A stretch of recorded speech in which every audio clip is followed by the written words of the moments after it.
Hey guys!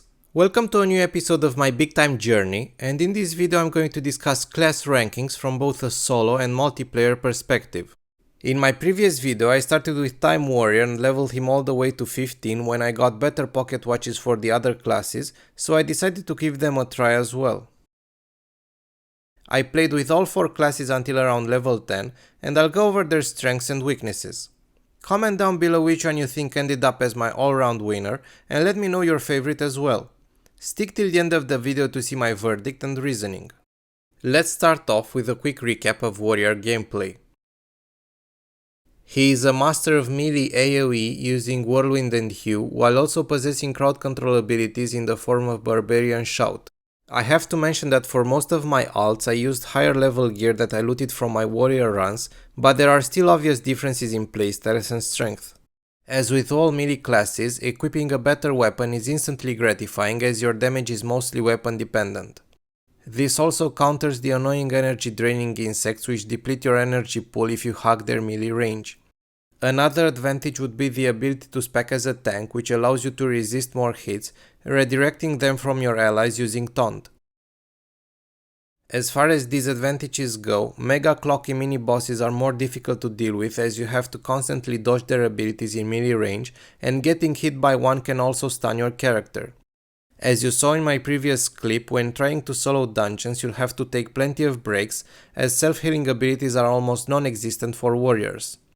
On the other hand, in groups tackling higher level dungeons, warriors are among the best because they have higher defensive skills, allowing them to survive better in a hectic encounter.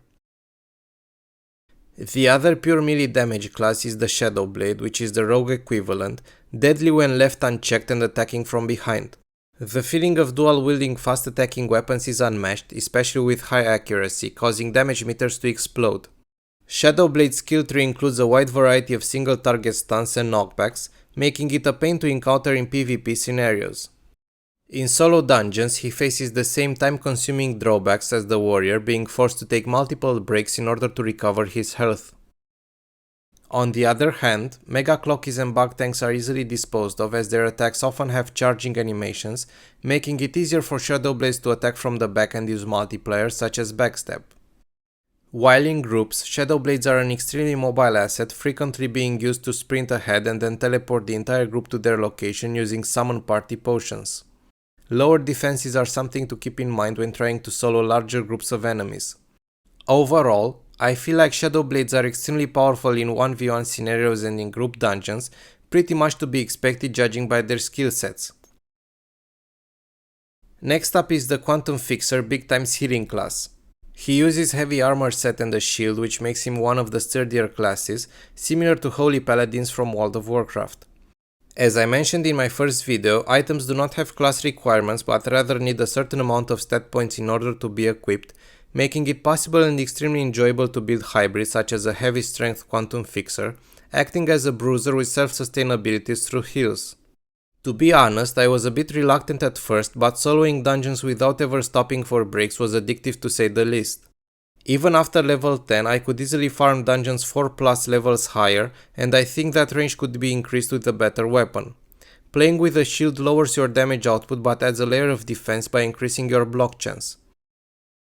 For group dungeons, the Quantum Fixer is again a key element, and I even managed to get in a group for Icy Castle dungeons while at level 13, solo healing the entire run. Full heal ability is your emergency button, but it can also be used in order to conserve energy by letting the group drop lower in health. Healing Drone is a very useful smart heal ability that targets the lowest health ally, while Heal Beam is one of the best abilities when the group is stacked together. On May 6, a major patch has been released which drastically changed the difficulty setting, and AI started actively chasing and attacking higher threat targets. This change put a stop to speedruns where players bypass large groups of mobs, especially in higher level dungeons where mob density is extremely high.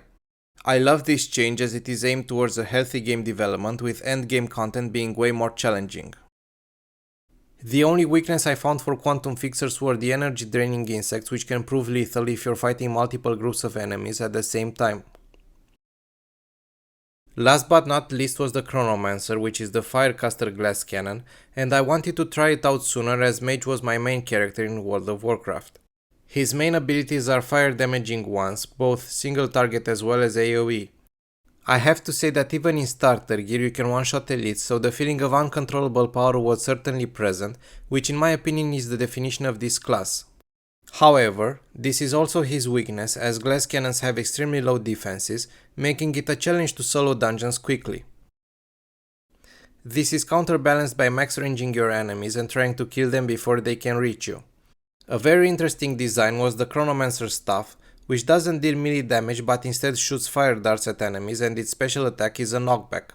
Unlike melee classes, the Chronomancer had no issue soloing mini-bosses, as they could easily be kited around. Group dungeons are the setting where Chronomancer excel, as higher level dungeons have an increased density of mobs, which can easily be AoE'd down. At this point, you might start to wonder which was my favorite class, and the answer came as a surprise for me as well. My winner is the Quantum Fixer for its versatility in both solo and group dungeons. Another bonus is that he is easily accepted in group dungeons, even higher level ones. I would place the Warrior on the second place, whereas Shadowblaze and Chronomancer share the same spot, each having its pros and cons. Overall, it's a matter of personal preference, but I have to say that the Quantum Fixer was definitely a surprise for me, and that is why I made him my main character. I am curious to hear from you guys which is your favorite class in Big Time, and as always, if you found this content helpful, make sure to drop a like and subscribe. Thanks for watching!